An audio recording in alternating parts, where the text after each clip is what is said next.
2024 was a doozy when it comes to hurricane and the impacts here in the state of Florida. And so I want to talk about what that means from a real estate perspective. Now, some of this information is going to be anecdotal, admittedly, but a lot of this information you can see from the stats, and we'll just have to dissect what's actually going on in the real estate market. We started off with a glance from Debbie that came through early in 2024 in the hurricane season, and then the bigger storms that came through were really Hurricane Helene and then Hurricane Milton, both of which caused substantial damage, a lot of coastal flooding, and if you are in an area of direct impact, some real significant wind damage as well. Here in Southwest Florida, we had Hurricane Ian in 2022, and that was really catastrophic. The storms this year were not that bad, but it seems as though these hurricanes are getting more and more frequent. Now, the reality is that no matter where you live, you can't escape Mother Nature, right?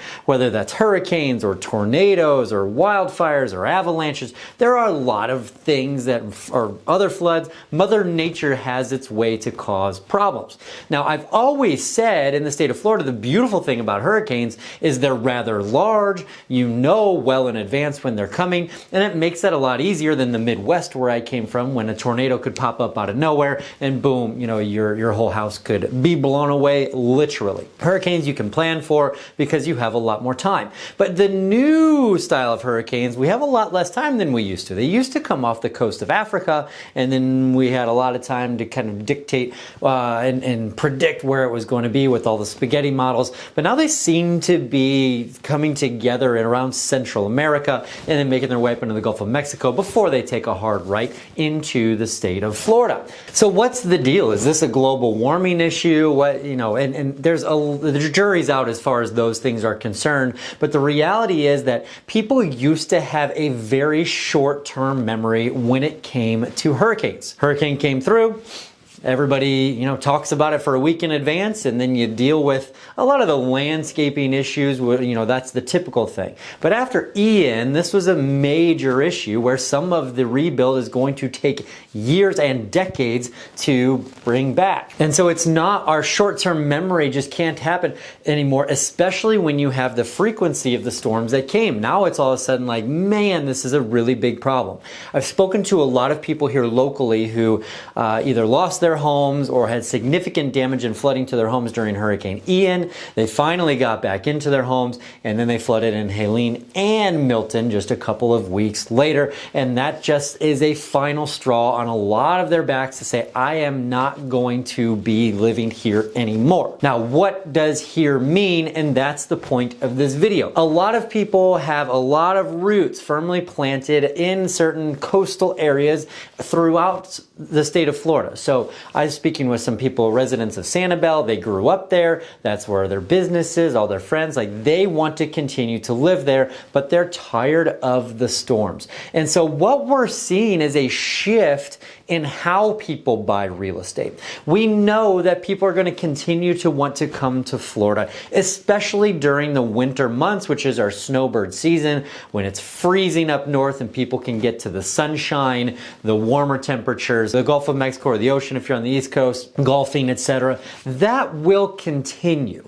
Now, our hurricane season is in the summer, so it's not when the snowbirds are typically down here. And so we're talking about where people actually buy real estate, even though, given the fact that they're coming to Florida, where do they buy now? Well, a big migration is actually happening away from the coast. A lot of the people who own those homes say, I'm done with that. I want to move inland. I'm not necessarily giving up on the entire state of Florida, but I just don't want to deal with the storm surge. The reality is that our homes are built very much for wind. There are some amazing building codes that are in place, especially after Hurricane Andrew came through, that the newer construction homes are going to be built basically like bomb shelters to withstand wind. Now, when it comes to rising water, storm surge, that's where where a lot of the bigger damage can happen, especially on the newer properties, and that's where people are attempting to get away from, especially on the older properties, and that's where people are attempting to get away from. If the home is not built up to the FEMA standards as far as elevation, that can be a real problem. Now, the people who maybe did not lose their homes in Ian, they were able to remodel. There's something called the FEMA 50% rule. We've talked about it on the channel. I'll link to it in this video here where it goes into a lot of detail about that. But now that we've had a couple of additional potential flooding issues on the same residence, that's compounding over, depending on where you're located. The local county level can either have a 5-year or a 10-year cumulative improvement cost to equal the 50% cost of the structure, 50% appraised value of the structure. If not, you've got to wipe that thing off the face of the planet and start from scratch.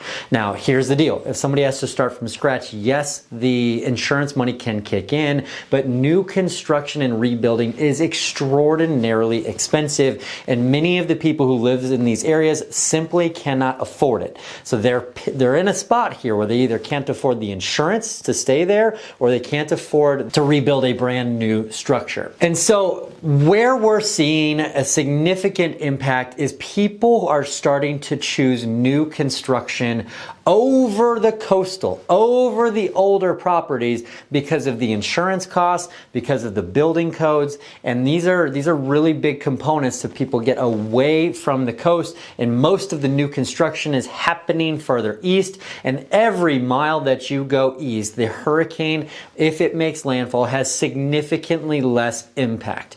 You see the barrier islands typically take the brunt of the force when it comes to hurricane force winds, but as it comes inland, that becomes less and less and less of a problem. And so there is no doubt that hurricanes have always been a part of the decision making, but it feels like right now they're a little more front and center. And so if you already own a home that is in a lower area that's significantly impacted by hurricanes, you're seeing a lot of inventory come up in those particular areas.